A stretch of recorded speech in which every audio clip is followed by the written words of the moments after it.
For most balayage looks, the toning step is just as important as the lightning. Again, there's so many different ways to tone, so let's take a closer look at two of the methods you might be familiar with already. It's color melting and root shadowing. So, what's the difference? Okay, stay with me. The color melt, we will work with the natural hair and the lightness that you have created. You can correct or neutralize unwanted tones at different levels, as well as creating dimension in the length and ends. Here we have to remember the lightning curve. If I lighten the midsection to a yellow, my shade should have the correct depth and tone to work with, or neutralize that area that are melted into a lighter shade on the pale yellow ends. Here we started at the root with the deepest shade. Once applied, we begin to merge and melt the root color into the target shade of the length and ends. You might think that a root shadow is pretty much the same, but there is a subtle difference. Let me explain.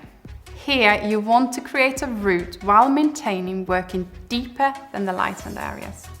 This is how it's done. Apply your target shade at the root only where you want maximum saturation of your shadow. Allow to develop up to 10 minutes. Then gently start to blend the color down the hair in sections using a comb by adding very little product to the hair. After a further 5 minutes, repeat the combing. Develop until you're happy and then remove your color. I recommend you remove your root shadow and then gloss or tone the ends to maintain the clarity in your lightness and stay in full control. To put it simply, I would say a color melt works with the blend that you have just created, and the root shadow, on the other hand, creates that blend. Again, a different approach depending on the hair that you're working with.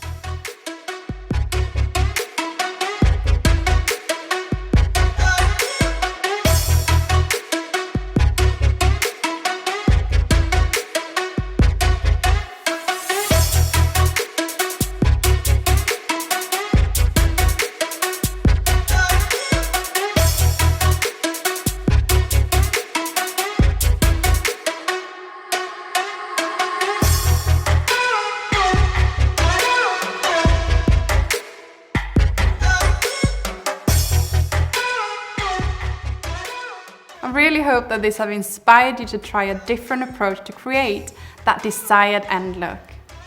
Thank you so much for joining part 1 of your Ultimate Balayage seminar. Next up in your hands-on session, be in the WELLA studio or in the salon, we will put it all to practice. There is a lot to learn, but practice really does make it perfect.